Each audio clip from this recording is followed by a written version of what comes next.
Most people think wisdom is about collecting knowledge, reading countless books, or having degrees on the wall. But that's not wisdom, that's just information. True wisdom is about what you do when you don't know something. It's about your ability to remain steady and think clearly in moments of uncertainty. The wisest people are not those who have all the answers.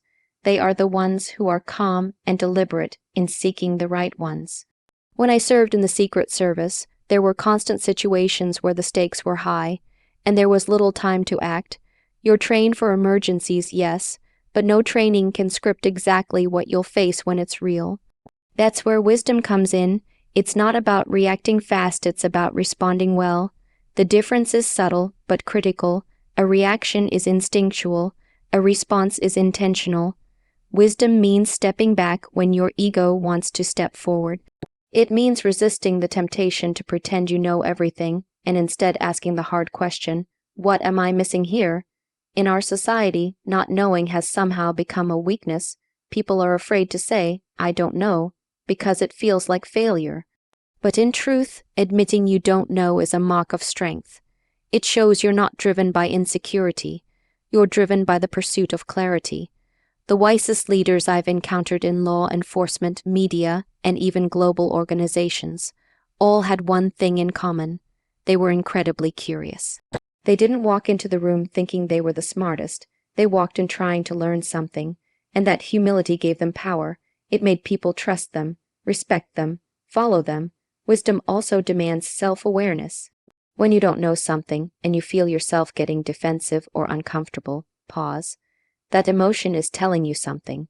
Maybe you feel insecure, or maybe you're afraid of being judged. Either way, your reaction is a window into your internal state. And if you can become aware of that, if you can observe it rather than be controlled by it, you begin to step into a wiser version of yourself. It's not easy. Your ego will want to fight for its place. It will want to appear strong and certain, but real strength doesn't come from performance. It comes from authenticity. Let me give you an example. I once had to debrief a suspect in a major federal case. All eyes were on me. Now I could have walked in there with bravado, trying to assert dominance, but I didn't. I led with curiosity. I asked questions not just to gather facts, but to understand motive, behavior, and psychology. And that made all the difference, because wisdom isn't loud. It listens. It watches. It asks. It pays attention to the things most people miss. Now think about this in your own life. How often do you rush to conclusions because you don't want to seem uninformed? How often do you react instead of reflect? These are the moments that shape whether you grow wise or simply repeat mistakes under a different name. Wisdom begins where your pride ends. It lives in the space between stimulus and response, the space where you choose your action instead of letting emotion dictate it. If someone challenges your opinion and you immediately feel offended, that's a reaction. But if you pause and wonder why you're offended and whether there's truth to what they are saying, that's the beginning of wisdom. It doesn't mean you agree with them. It just means you've gained insight into yourself. And that insight becomes a tool. It teaches you to navigate relationships better. It helps you regulate conflict more effectively. It makes you a better communicator, a better leader, and most importantly, a better thinker. Wisdom is also about recognizing your blind spots. You will never have all the answers. No one does. But if you surround yourself with people who challenge you, who offer different perspectives, and who push you to question your assumptions, you give yourself the opportunity to evolve. Too many people get stuck in echo chambers. They only engage with what confirms their beliefs. That's intellectual comfort, not wisdom. If you want to be wise, you have to be willing to feel uncomfortable. You have to be willing to look foolish, because that's where growth lives. One of the most powerful phrases you can ever say is, teach me how you see this, teach me what I'm missing, teach me what you know. When you ask that, you open a door, you invite wisdom in, and what comes through that door isn't just knowledge, it's clarity, humility, and insight. Those are the foundations of wise decision making. So the next time you're in a situation where you don't know what to say or what to do, don't fake it. Don't rush to speak, breathe, observe, ask, and trust that your ability to hold space for the unknown is a sign of true intelligence. Because that's where wisdom lives, not in certainty but in awareness. Wisdom isn't about having the right answers. It's about asking the right questions. And if you can master that, you're already 10 steps ahead of most. Most people go through life trying to control everything around them. People's behavior, how they're perceived, how situations unfold. But the truth is, control is an illusion. You can't control what people do, how they feel, or even what they think of you. And trying to do so only leads to frustration, anxiety, and exhaustion. Wisdom lies in recognizing this and shifting your focus to the one thing you can control, how deeply you let those external forces affect you. Emotional regulation is not about suppressing how you feel. It's not about pretending that something doesn't bother you. It's about understanding your emotions, mastering them, and choosing not to let them dictate your actions. That's where power lives. That's where wisdom lives, because reacting emotionally, especially in high stress or high conflict situations, puts control in someone else's hands. It makes you vulnerable not because you feel, but because you lose the ability to choose how to respond. In the Secret Service, one of the first things they teach you is emotional neutrality. When you're protecting the president or interrogating someone who doesn't want to be truthful, your emotions don't get to take the lead. You have to be present, alert, and responsive, but never impulsive. And that lesson doesn't just apply to high-stakes government work, it applies to real life. You may not be in a protective detail, but you're protecting something just as important. Your peace, your self-respect, your mental clarity. People will trigger you intentionally or not. Someone will lie to you. Someone will betray your trust. Someone will insult you. And in those moments, you'll feel the urge to react. You'll want to lash out, defend yourself, prove a point, or shut down entirely. But here's the truth. When you let someone else's actions control your emotional state, you've handed them your power. You've said, "Here, you get to decide how I feel today." That's not wisdom, that's surrender. Wisdom means stepping back and saying, "This situation is hard, but I will not let it unravel me." It means practicing a pause, a space between what happens and how you respond. In that pause, you gather your strength. You examine your thoughts. You ask yourself, what outcome do I want? Who do I want to be in this moment? That's emotional regulation, and it's not something you're born with. It's trained, it's practiced. It's built through self-discipline. Emotional regulation doesn't make you cold. It makes you strong. It doesn't make you passive. It makes you intentional. When someone tries to provoke you and you don't take the bait, that's not weakness. That's control, that's wisdom. You're showing that your internal state is not up for grabs every time the world tests you.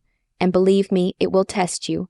There's a reason the calmest person in the room usually commands the most respect. It's because people instinctively trust someone who isn't easily shaken, someone who listens more than they speak, someone who doesn't escalate but de-escalates. That's not just effective, it's powerful. And it comes from mastering your emotions, not being mastered by them. Now, this doesn't mean you don't feel things. You will feel anger, hurt, sadness. Those are all human. But wisdom means knowing when to sit with those emotions, when to express them, and when to let them go. Not every battle deserves your energy. Not every comment deserves a reaction. And not every offense deserves retaliation. Sometimes the wisest thing you can do is walk away. Not out of weakness, but because you know your energy is worth more than proving a point to someone who doesn't care to understand you. Think about the times you've let someone ruin your entire day with one comment. They move on, forget it ever happened, and you carry it with you. That's not peace, that's a prison, and wisdom breaks that cycle. It says, "You may have disrespected me, but I will not give you the satisfaction of disrupting my balance." That's not just emotional strength, that's freedom. It's important to remember that people project. They react based on their own pain, their own insecurities, their own internal battles. When you realize that most people's behavior has nothing to do with you, it becomes easier to let things roll off your back. You stop personalizing every action, every tone, every look. That perspective is everything. It allows you to maintain clarity in chaos.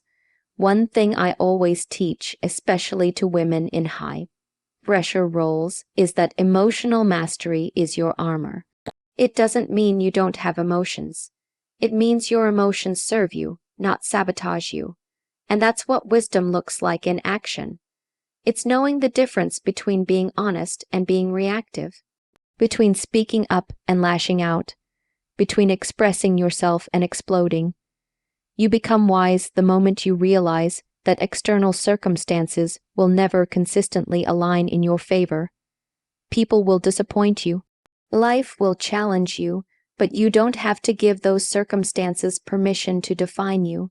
You don't have to match other people's energy. You can rise above it. You can observe, analyze, and then respond from a place of grounded awareness. That's what emotional regulation is. That's what wisdom requires. So if you want to be wise, don't focus on controlling others. Focus on mastering your internal world, because that's the only thing you ever truly own. And once you have that, once you know how to stay calm when others are losing it, once you can pause, reflect, and choose your response, you become unshakable. And that kind of strength, that's what real power looks like. The ability to listen without reacting, observe without judging, and speak only when it improves the silence is one of the most underrated but powerful skills a person can have. It may sound simple, but in reality, it's incredibly rare.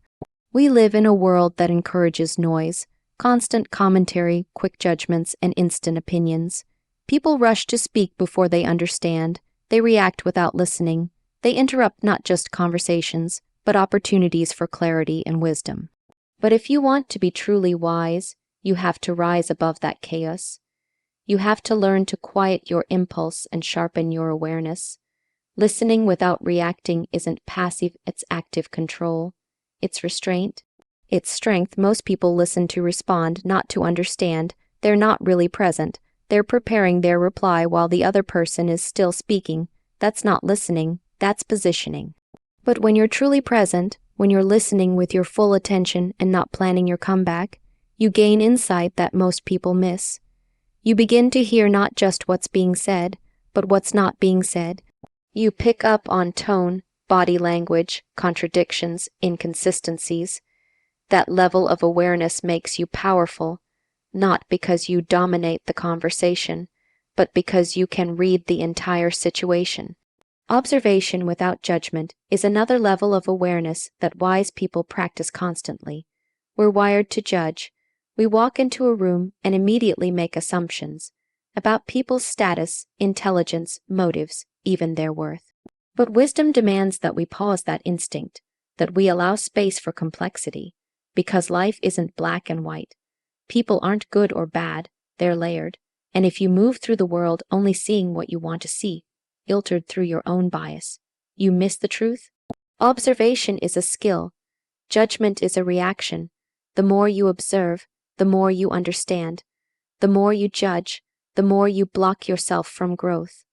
In my years of interrogation and investigative work, the best outcomes came when I said very little. People reveal themselves when you give them space. They speak more than they intend to when you let silence linger. That silence becomes a mirror, and what they project into it reveals their truth. But you won't notice that if you're too busy filling every gap with your own voice. There's a discipline in holding back, in not needing to be heard every moment, in realizing that sometimes your silence is more powerful than any sentence you could say. Speaking only when it improves the silence doesn't mean you stay quiet out of fear or avoidance. It means you choose your words with intention. You know when to speak because your words carry weight, not just noise. You understand that timing matters, that delivery matters, that saying the right thing at the wrong time is just as ineffective as saying nothing at all. Wise people don't just talk, they communicate, they assess the room, they consider the impact, they're not reactive, they're reflective. There's a reason the strongest people in the room are often the quietest. It's not that they don't have something to say, it's that they don't need validation. They're not proving anything, they're observing, calculating, listening, and when they do speak, people listen because it's rare. Because it's meaningful, that's how trust is built. That's how leadership is developed, not by dominating, but by demonstrating wisdom through restraint. This applies to your personal life as much as your professional one. Think about how many arguments escalate simply because both sides are more focused on defending their position than truly hearing each other.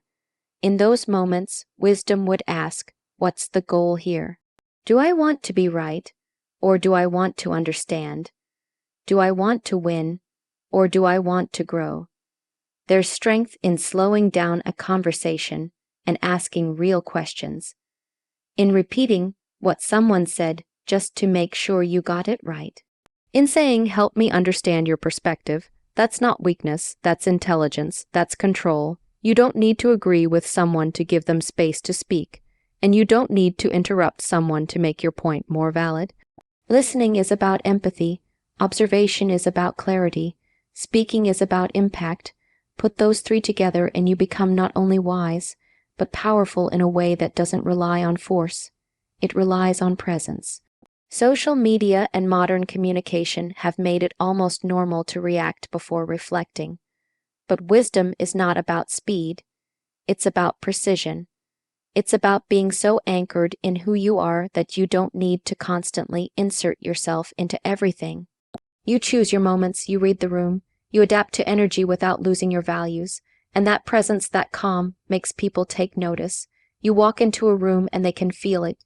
You don't have to say a word. So, if you want to cultivate wisdom, start with restraint. Hold your reaction.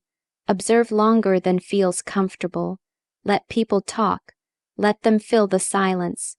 And when you speak, let your words serve a purpose greater than your ego. Speak to uplift, to inform, to clarify, not to impress, because the people who know the most often say the least, and the ones who say the least with purpose often say the most. Wisdom is not something that's handed to you. It's not granted with age or automatically earned through life experience. Wisdom is forged. It's the product of deliberate thought, reflection, and discipline. It comes from choosing to learn the hard way, again and again, when it would be easier to ignore, to blame, or to repeat old habits. The truth is, wisdom doesn't arrive because of what happens to you. It arrives because of how you choose to respond to what happens to you. There's a difference between going through something and growing through it. Everyone faces challenges. Everyone experiences failure, heartbreak, betrayal, loss, but not everyone chooses to stop and reflect. Not everyone asks themselves, what can I learn from this? What part did I play? What needs to change in me so this doesn't happen again? Those questions are uncomfortable. They demand vulnerability and accountability, but they are the questions that lead to wisdom. Without them, you just repeat the same cycle in a different outfit. Same pattern, different person. Same mistake, different setting. When I look back at the moments in my life that shaped me the most, not just as a professional, but as a person, it wasn't the successes. It wasn't the times I was praised or rewarded. It was the moments I failed, the moments I was pushed beyond what I thought I could handle, the moments where I questioned myself, doubted everything, and still chose to get back up. That's when I learned the most. Because wisdom doesn't come from comfort. It comes from friction, from struggle, from growth. Discipline plays a central role in this process. It takes discipline to stop reacting emotionally and start responding intelligently. It takes discipline to say, I'm not going to let this situation define me. I'm going to define what happens next. Wisdom is not passive, it's active. You have to work at it every day. You have to train your thoughts the way an athlete trains their body. You have to audit your behavior, correct your course, and hold yourself to a higher standard.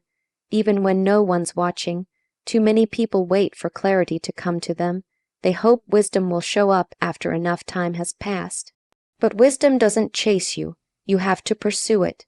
You have to slow down, reflect, and be honest with yourself. That honesty isn't always easy. It can sting. It can make you confront things you'd rather ignore. But that's where breakthroughs happen. You don't get better by pretending you're already wise. You get better by admitting where you're not. Failure is one of wisdom's best teachers, but only if you're willing to learn. Most people see failure as something to be ashamed of. But failure, when examined with clarity, is a gift. It reveals your blind spots. It exposes your assumptions. It shows you where you need to grow. The people who are truly wise are not the ones who avoid failure. They are the ones who embrace it, learn from it, and use it to evolve. Think about someone you admire for their wisdom.